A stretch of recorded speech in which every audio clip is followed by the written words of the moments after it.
Here we are with the Volkman. I'm sorry, and we're in Livermore. Yes. Yes, we are. Okay, and you actually were referred to me. I believe it was through Davis. Is that correct? Right. I was wondering if you UC might Davis. tell people a little bit about how we met. Okay. We have at the time she was 8 years old, this is 1 year ago, our Tennessee walking horse, our show mare, Red Hot Chili Pepper. She was starting to have some lameness issues, and so a friend of ours told us that there was a farrier at Davis that knew how to do walking horses. We had been in Livermore. There are a lot of quarter horses, and that's the type farrier we had been using, was a quarter horse farrier.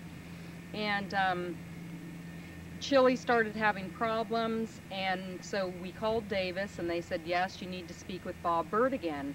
So we set up an appointment to have Chili shod by Bob Burdekin. Well, there was a 2-week period or something like that.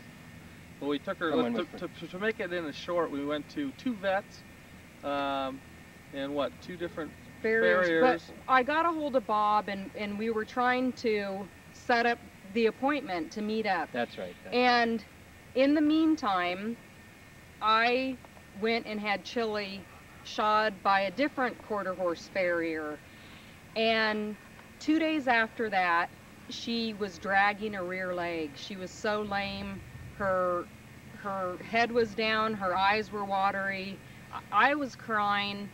She was dragging a leg, and I was mortified by this and very sad that she was in so much pain. I called the vet right out.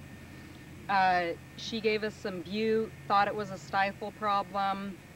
I called my old quarter horse farrier out. He put an egg bar shoe on her, and then the following day I took her to a highly respected vet in Oakdale, and we ran her through the lameness test. He gave me shoeing instructions and said that it may be a stifle problem, and there are tendons connected with that we could possibly do surgery on and cut these to help it, the extreme case, but let's try shoeing first.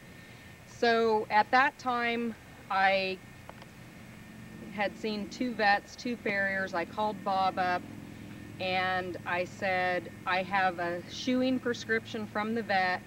Can we please see you? So we went to see Bob at that time. Right. And then you brought the horse to where it was, and we completely went over the horse. The way I go over a horse is a lot different than most people do. I'm sure you realize that now. Yes. And showed you how her back was out, her neck was stiff, and that her problem was really in how she was shod, not so much in what was physically wrong with her. That, in essence, her whole body was out of alignment. Yes. So we went ahead and shot her, didn't we? Yes. We shot her. And then, but we didn't follow what the vet said, if I remember right. No. I handed Bob the prescription, and he said, okay, well, what do you want me to do with her? And I said, I want you to fix her.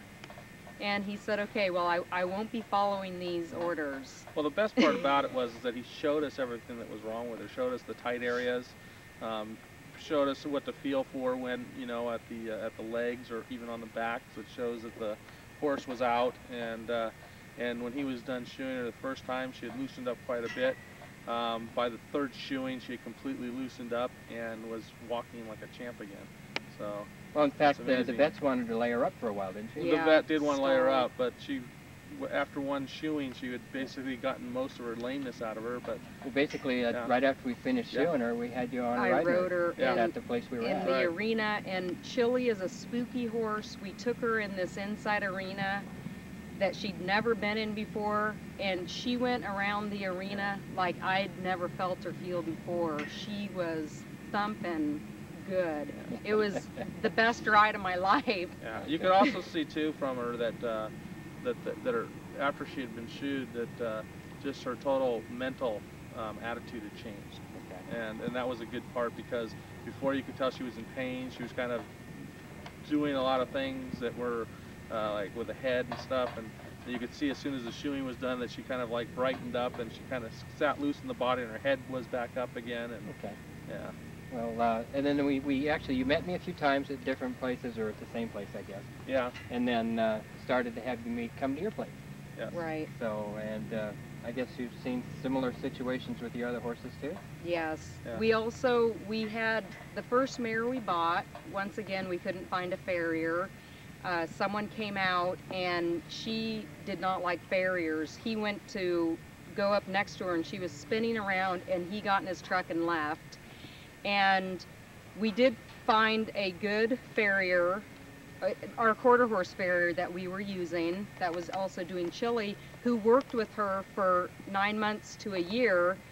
We had to drug her every time her feet were touched. We would have to drug her. Yeah. And At the expense of. at the expense of the drugs, the vet, and everything else. And when Bob came out, he introduced himself to the horse. He took time with her, and she has her head down now, and she's so relaxed when he's working on her feet. It's incredible. I've never had a problem with that horse. No, you never have not had a problem with her. And she hadn't been shod for a good 6 months to 9 months when you came, because Yeah. she was down getting bred. She was pregnant. Yeah. So Well, I appreciate that. I'm Thank sure you. we're going to get some out of it.